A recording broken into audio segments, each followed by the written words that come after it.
Sveicināti klausītāji, pārbaudas laiks ir atpakaļ.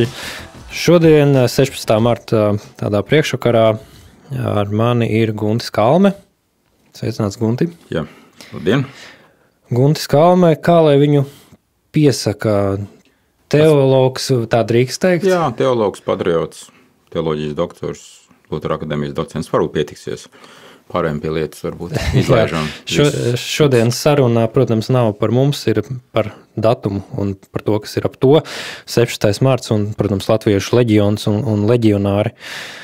Pirmais jautājums un komentārs vienlaicīgi ir, domājot par 16. martu un to, kā tas izskatās šogad un īstenībā jau arī pagājušajā gadā. Tas tāds turpinājums, proti Covid ierobežojumi, pasākumi nenotiek. Un tas, diemžēl, sakrīt arī ar to paudžu nomaiņu, ka leģionāri arvien mazāk ir pašu, tikai daži desmiti. Šī nemitīgā retorika, kas atkārtojas gadu no gada par to, ka vai tad tiešām vajag iet pie pieminekļa, vai tiešām šajā datumā un visi šie aizbildinājumi. Un jautājums ir, kā mums rīkoties šajā situācijā, kad it kā mēs neko nevaram izdarīt Covid apstākļos, bet tomēr taisnība nav augšām cēlusies, es tā gribētu teikt, atsaucoties uz vārdiem, kas ir iekalti Lestenē pieminaklī. Es domāju, ka patiesībā sakot, nekas jau pēc būtības nemainās. Tas, ka mēs nevaram, teiksim, tādā fiziskā veidā parādīt savu cieņu un atzinību mūsu tautas karavīriem, kas tiešām toreiz absolūti neiespējamos apstākļos vēlējās cīnīties par savas zemes neatkarību un pret to drausmīgo ļaunumu, kas grasījās pārņemt visu Eiropu un kas zina varbūt arī vairāk. Patiesībā sakot, tas, ka mēs uzturam viņus kā savas tautas brīvības ķēdes vienu no ļoti nozīmīgajiem posmiem, manuprāt, tas ir svarīgi un tas nav atkarīgs ne no Covida, ne no kādiem citiem apstākļiem, bet noturēt šo apziņu un šo viņu vērtības apziņu un galvenais tās vērtības, par kurām viņi paši cīnījās un gribēja cīnīties, tas ir mūsu paaudzes uzdevums, un tieši tāpat kā viņi izdarīja, paveica savu uzdevumu absolūti neiespējamos apstākļos, tad jāsaka, kas tad ir šie apstākļi pret viņu apstākļiem, ja ne? Tīrais nieks vien, mums ir vienkārši jāatrod tā iespēja, kā to darīt, un, manuprāt, šodienas raidījums varētu būt viens no tiem paraugiem, kā to darīt, kā šo vērtības apziņu uzturēt, attīstīt un nest tālāk. Jā, šī paudžu nepārtrauktība, man liekas, ir svarīgs moments, jo tauta nav tikai tie, kas mēs te esam tagad, tauta ir visi tie, kas ir bijuši un kas būs. Tīri personīgi domāju par sevi, es kā dzimis 90. sākumā, man nebija tā laime satikt latviešu strēlniekus. Es būtu priecājies, ja mani mazu puiku kāds būtu iepazīstinājis. Tas man droši vien nostiprinātu kaut kādā ziņā šīs vērtības, tā laika vērtības, kas mums vairs nav sasniedzams. Bet jā, latviešu leģionāri viņi, lai arī maz, bet viņi vēl ir ar mums. Un it īpaši domājot par pašiem jaunāko paudzi, tad labi, protams, Covid apstākļos ir rekomendācija netikties ar vecāku gadu gājumu cilvēkiem, bet tomēr godināt, doties pie brīvības pieminekļa, un, man liekas, svarīgi ir tieši pie brīvības pieminekļa arī. Es piekrītu, jā, tas tāds, minimums, ko mēs varam arī ievērot visus nosacījumus. Nekas neliedz doties arī uz Lesteni, pirms vai pēc tam.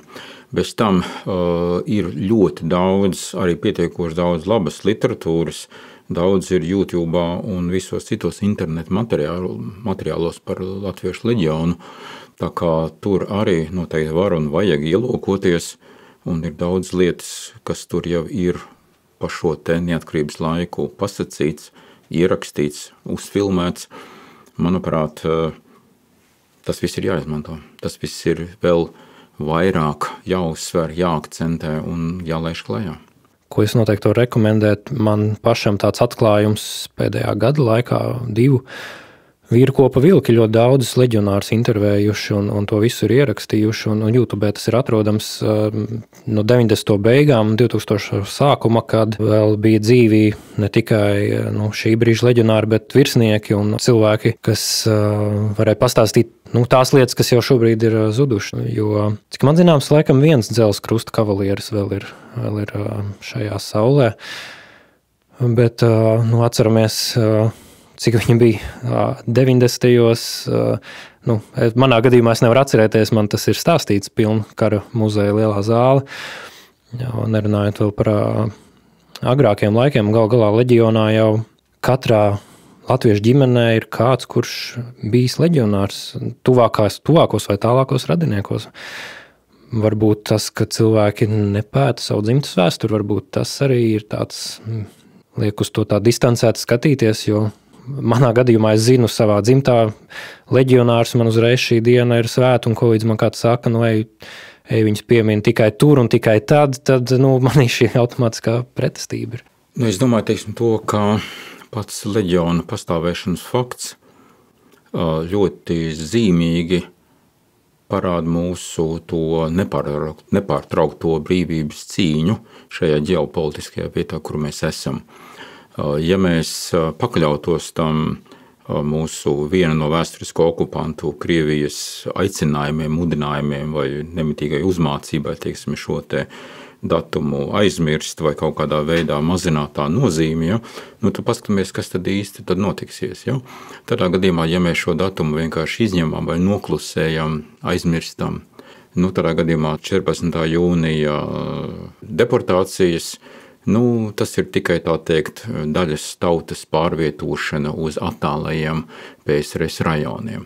Okupācija ir tikai PSRS, tad pievieno to kārtējo LPSR, kas pati, tā teikt, vēlas tikt uzņemta brīvprātīgi lielajā PSRS saimē.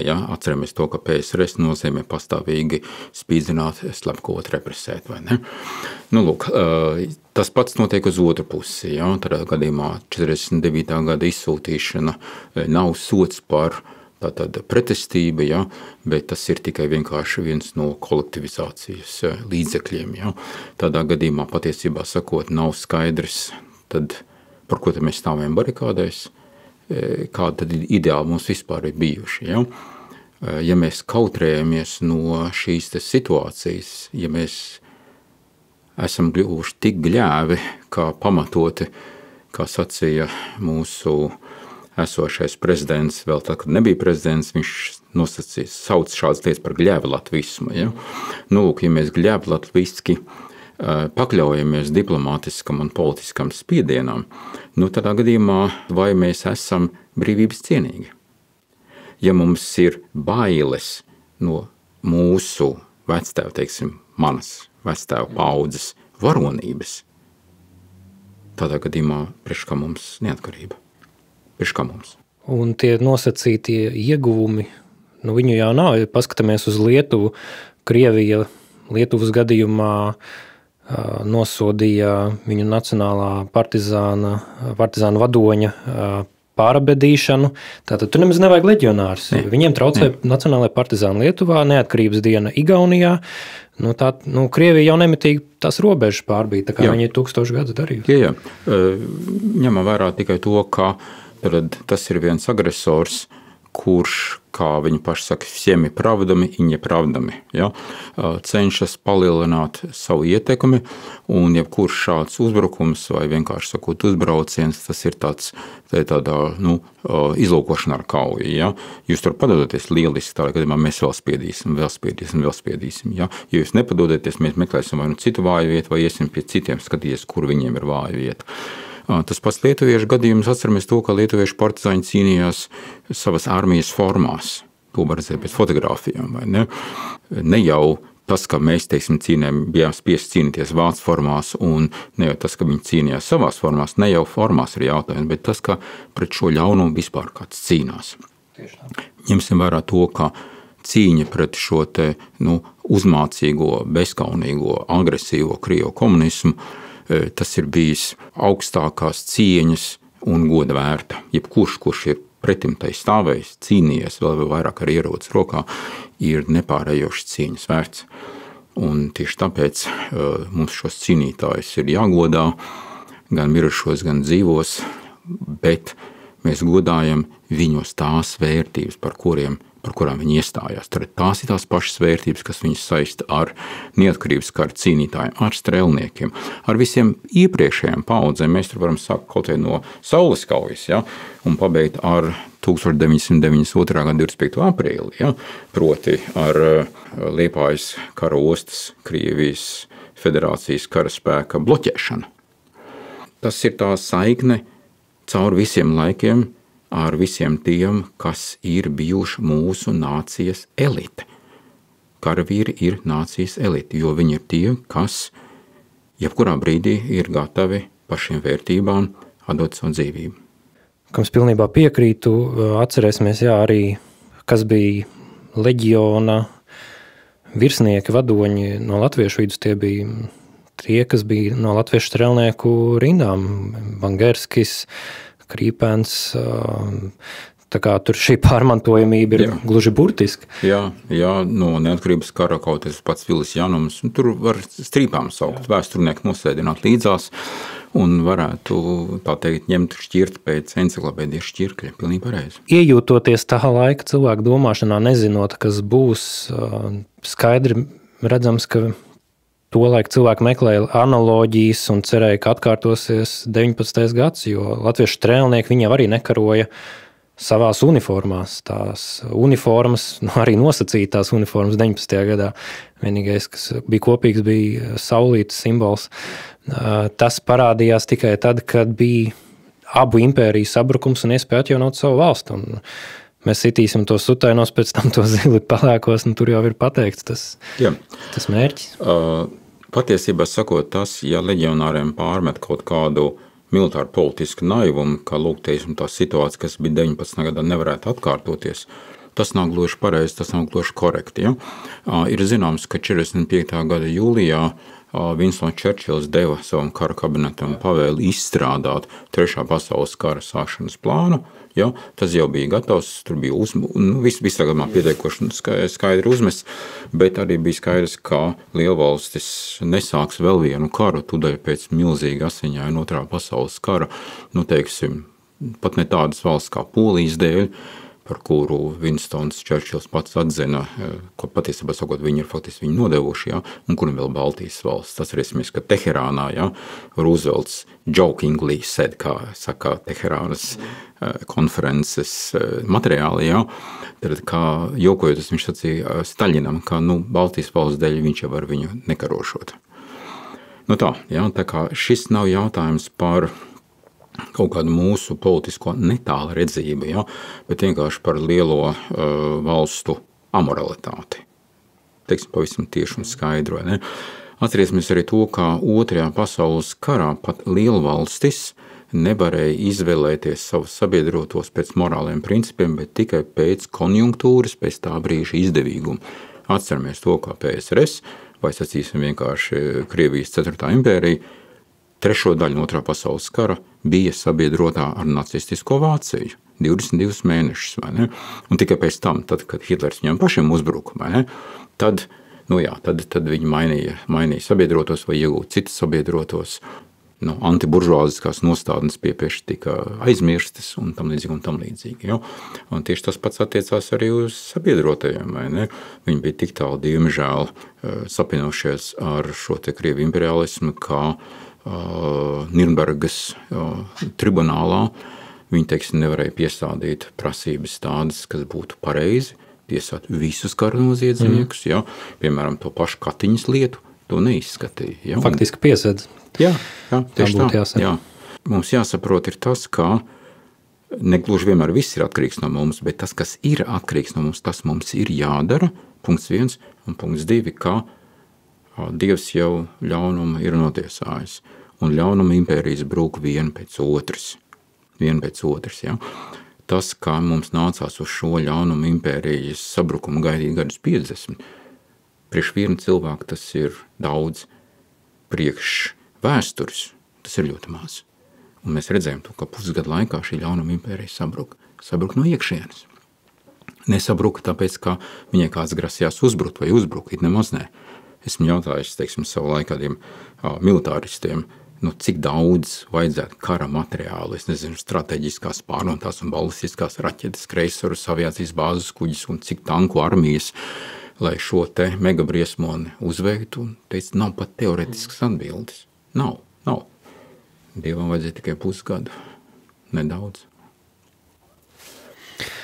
Diemžēl šī ļaunuma impērija mazākā formātā, bet atzimst un, diemžēl, arī zināms viņu panākums ir šī propaganda pret 16. martu, kas sākās, ja nemaldos, 98. gadā, un tajā pašā gadā, kad pieņēma deklarāciju par latviešu leģionāriem, mūsu Saeima pieņēma ar skaidru prasību aizstāvēt latviešu leģionāru godu Latvijā un ārzemēs, bet drīz pēc tam izņēma 16. martu no svinamo vai atzīmējamo dienu sarakstā un rīkojās pilnīgi pretēji šai deklarācijai līdz pat nesenam laikam. Vismaz šobrīd nav žogu tādu antifašistu vārdīšanās, tā kā bija varbūt Vīķis Freibergs laikā. Savā ziņā ir labāk, bet joprojām, manuprāt, nav līdz galam labi. Atcerēsimies Lemdotu straujums gājienu, atlaižot Eināru Cilīnski par briesmīgo noziegumu iešanu pie brīvības pieminekļa. Ir kur tiekties, taisnīguma augšām celšanās joprojām ir aktuāla. Tas tā ir. Man liekas, kas ir būtiski, tā nevar būt tiešām atkarīga no Covid, tā nevar būt atkarīga no tā, cik ir leģionāru, vai viņu ir 10, 20 vai 2000. Taisnīgums viņš vai nu ir vai nav. Tas ir tāds absolūts princips. Jā, es arī uzskatu, ka 16. marts nedrīkst tikt aizmirsts, un tā ir daļa no mūsu vēstures, tāda pretstatīšana. Tā ir klasiska tāda demagoģijas metode, pretstatīt brīvības pieminekli ar kapiem, it kā tā būtu kaut kāda izvēle, pieminēt tur vai tur. Vienmēr tie, kas ir bijuši pie brīvības pieminekļa, pēc tam dodās uz lesteni. Tā kā šī retorika, manuprāt, viņa ļoti paredzama, bet viņai nav nekāda pamata. Līdzīgi ar šiem datumiem. Latviešu karavīrus mēs taču pieminām dažādos datumos. Mēs pieminām Cēsu kaujas, mēs pieminām Saules kauju, kas piemin Saules kauju, 16. martu, un, protams, ir arī 11. novembris. Bet, Tiek sacīts, ka tātad visus latviešu karavīrus var pieminēt 11. novembrī, bet tad vienmēr ir jājautā, un es vienmēr rūpīgi skatos, kad 11. novembrī kādu no amatpersonām pieminēs latviešu leģionārus. Man šķiet uz vienas rokas pirkstiem var pa visiem šiem gadiem saskaitīt. Tiešām tādas reizes garām ejot tā pušplēstiem vārdiem labi, jā. Tā kā, arī šis solījums patiesībā sakot netiek pildīts. Jā, beigās tas rezultāts, ja mēs tam sekosim, būs vienkārši aizmirstība. Un, man liekas, aizmirstība ir pats negodīgākais un ļaunākais, kas var notikt pret šiem cilvēkiem, kas, lielākā daļa bija mobilizēta un ne ar savu gribu, bet tik un tā ziedoja savu dārgāko, lai mēs šodien sēdētu un runātu latviski brīvā valstī.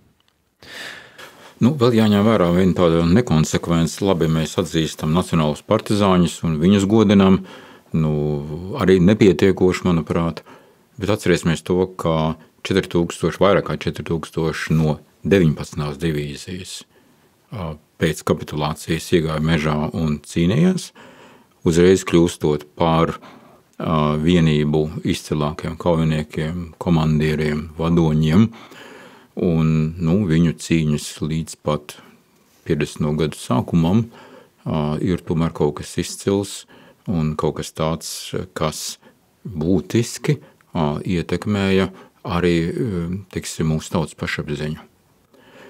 Jo kamēr vēl bija kaut tās leģendas klīda, ka mežos ir partizāņi, tas tomēr deva cilvēkiem to pašapziņu, mēs kā tauta, mēs neesam salauzti. Ir vēl kādi cīnītāji, pat ja tās ir nelielas saujiņas, pat ja tie ir atsevišķi vieni cilvēki, tomēr ir kādi, kas pārstāv mūsu brīvība, mūsu brīvības alkas. Tā kā tas ir ļoti nozīmīgi. Un līdz ar to, tad jāsaka tā, viens un tas pats cilvēks ir bijis leģionā un pēc tam nacionālās partizāņos, kā partizāni mēs viņu godinām, bet kā viņš jau aizgāja partizāņos kā leģionārs, vai ne? Viņš pārstāvēja tur tās pašas vērtības, kas nozīmē vienkārši latviešiem Otrais pasaules karš nebeidzās tikai 91. gadā. Un patiesībā sakot, kaut kādā mērā, atcerēsimies visu to komunistisko ideoloģiju, ka miers ir karš, ja, orveliskā, tad tas turpinās joprojām. Vai ne? Un patiesībā sakot, tas karš pret šo te imperisko ļaunumu, kas ir mums tepat līdzās, ja, kamēr šī zeme nekļūst demokrātiska, grūti paredzēt, ka tas varētu būt. Priekš viņiem pašiem būtu labāk, ko tas būtu pēc iespējas ātrāk, vai ne? Tikmēr jau miera kaimiņiem nebūs, un ne tikai kaimiņiem vien. Jo tad globalizētajā pasaulē, tāda kaimiņa jau patiesībā sakot, fiziski jau vairs nav, tam vairs nav nekādas nozīmes. Jā, tā ir šī nepārtrauktība no strelniekiem līdz nacionālajiem partizāniem un līdz barikādēm, līdz ar to izņemt leģionārus no mūsu tautas tādas vēstures kolektīvās atmiņas, tas ir neiespējami, tas ir nepareizi, ir tāda melošana pašiem sev.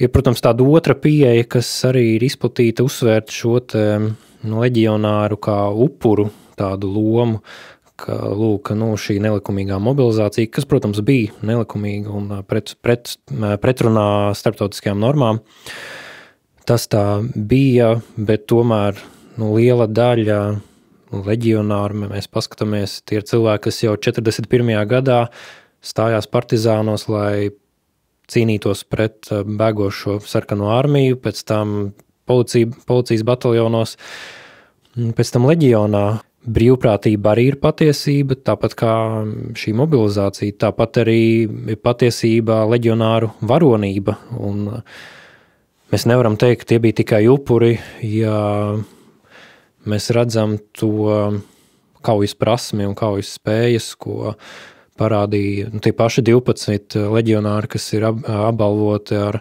augstāko dzelzs krusta pakāpi, bruņinieku krustu. Tas ir 19. divīzijā, vēl 3 ir 15. divīzijā. Tātad 15? Jā. Šis ir svarīgs moments. Laikam vairāk vēl bija tikai rumāņiem, bet rumāņi, atceramies, rumāņi 20 miljonu tautu, latvieši 2 miljoni. Un no citautām.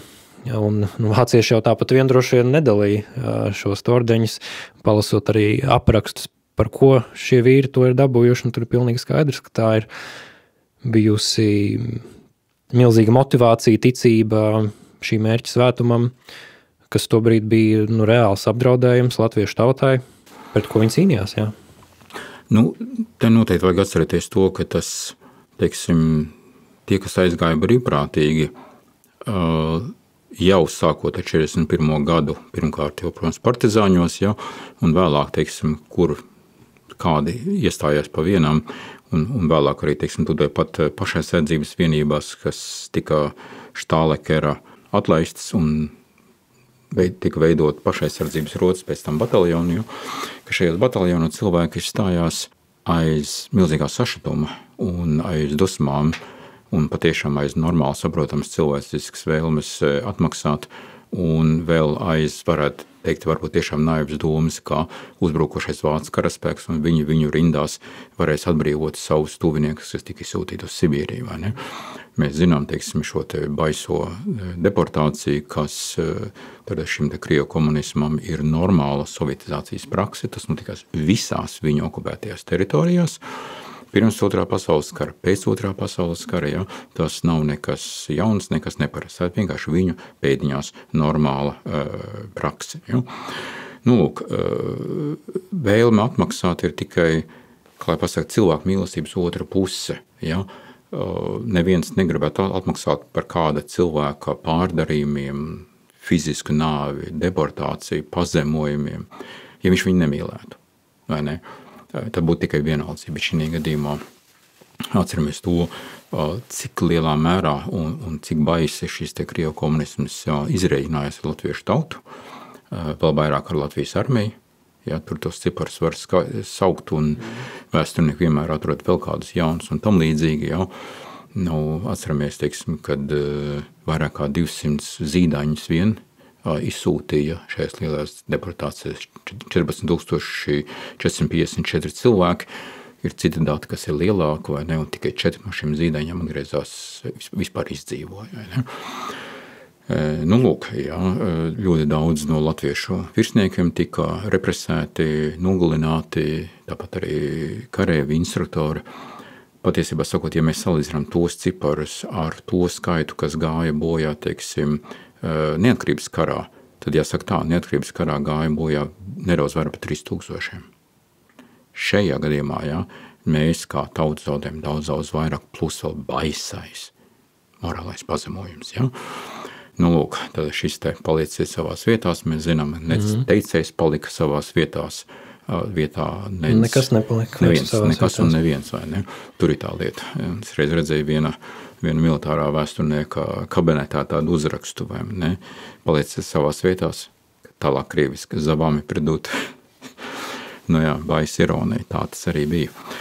Nu, lūk, tad tas ir viens no iemesliem. Nevelti vēlāk tad latviešu komunists Valdemārs Kalpiņš sacīja, ka deportācijas politiskās sekas ir rausmīgas, to neaizmirsīs nekad un nepiedos nekad.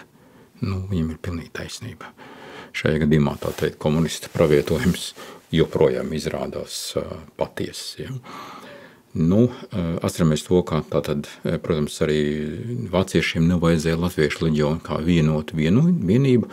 Tika izveidoti kopumā 49 policijas bataljoni, no kuriem vēlāk 11 tika tātad pievienoti leģionam. Tātad no šiem 49 bataljoniem bija 7 Latgales krievu bataljoni, vai ne? Tad šī gadījumā nebija jautājums par kaut kādu vienu vai otru nacionalitāti, vai ne? Tad skaidrs vāciešiem vajadzēja karavīrus, tāpēc, ka pēc Maskavas un pēc Staļingradas sakāvēm un pēc ļoti neapdomīgās stratēģijas cīnīties vienlaikus 4 frontēs. Ja?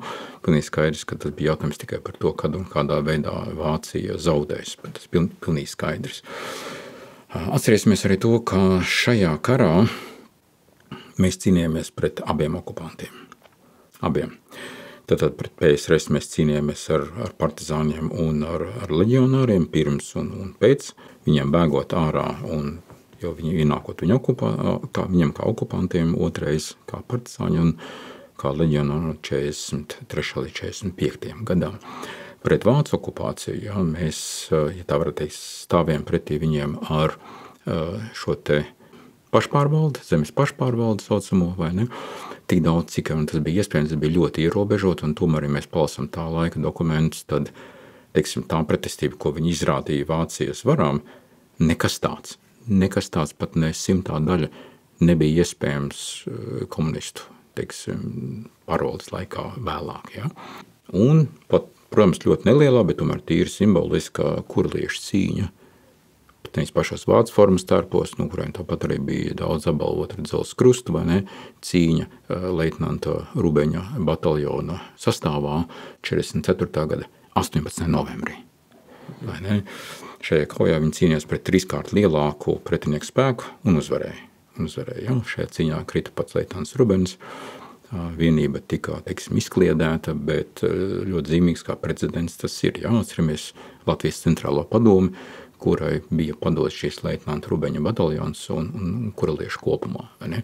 Kā tāda militārā sekcija Krišāņu upelnieka vadībā. Nu tā kā mēs esam gribējuši cīnīties pret abiem, cīnījāmies pret abiem tā, kā tas toreiz bija iespējams.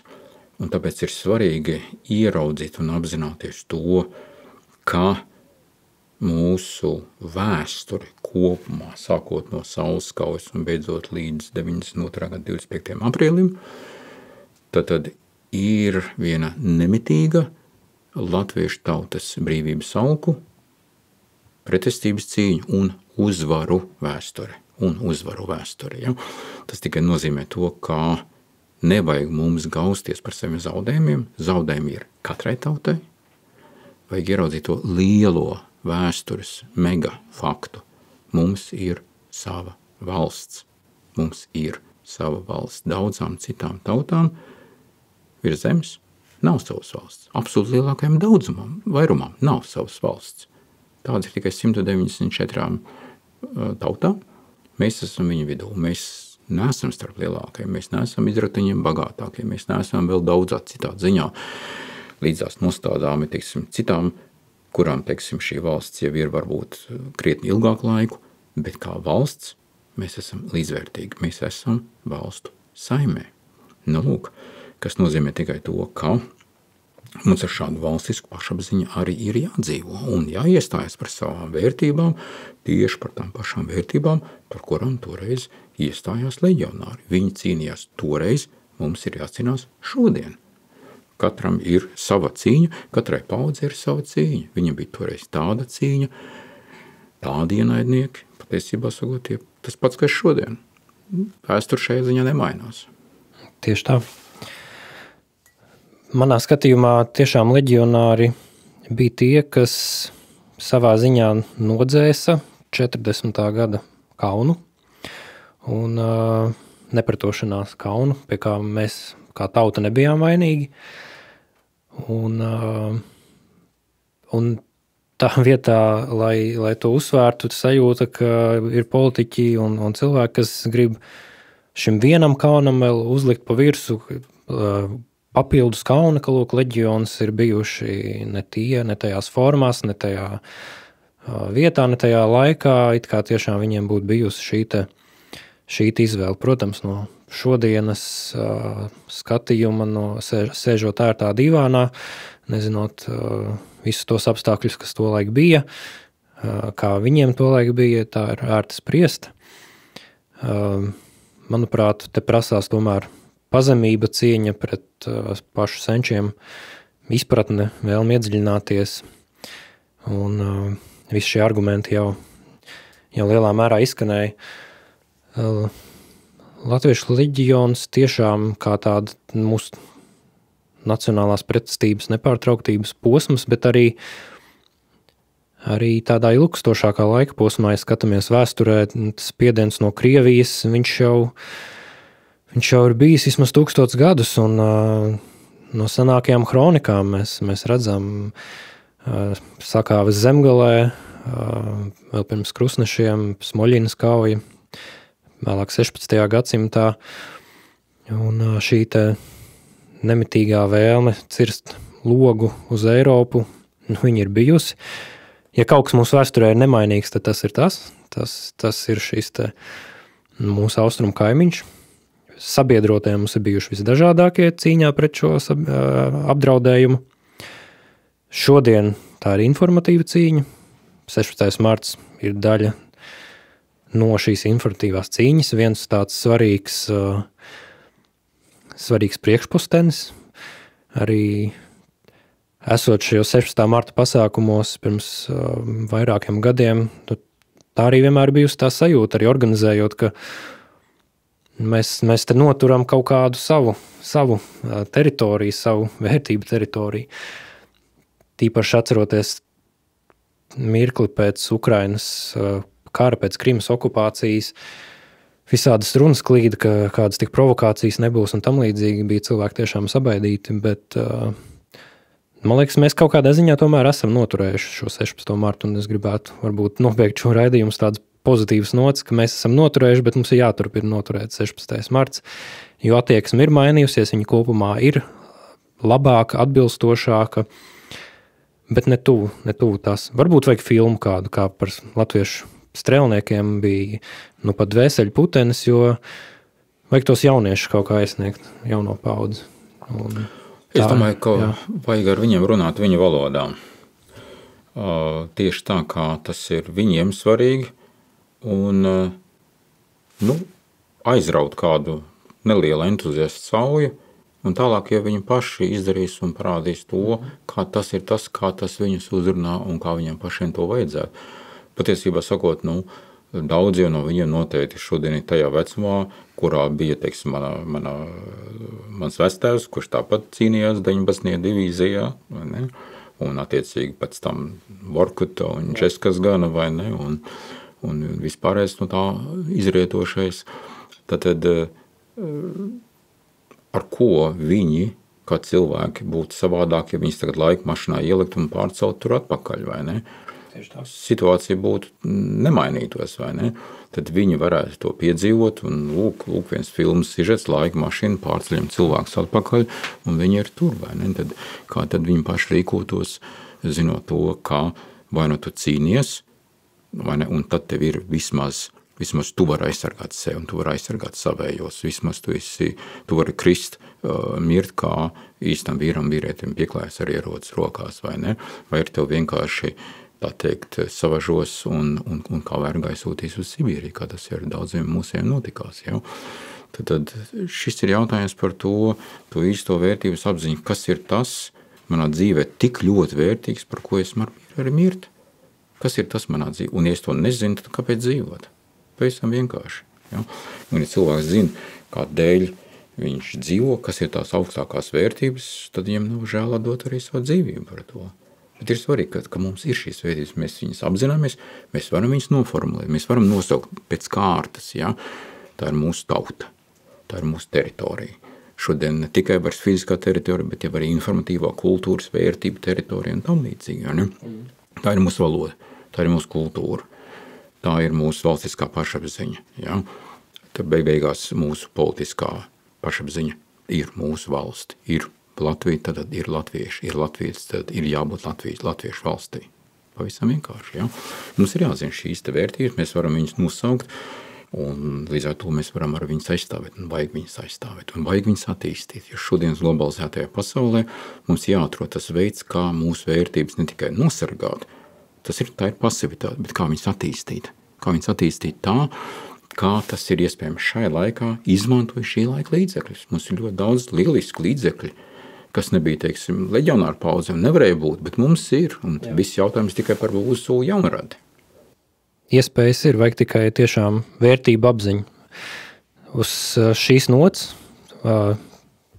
atvadamies no mūsu klausītājiem un tikšanos nākamajā pārbaudas laikā, un es ceru, ka arī varbūt pie brīvības pieminekļa, varbūt Lestenē, ievērojot visus drošības nosacījumus, bet tomēr atcerēsimies mūsu leģionārus. Paldies! Paldies!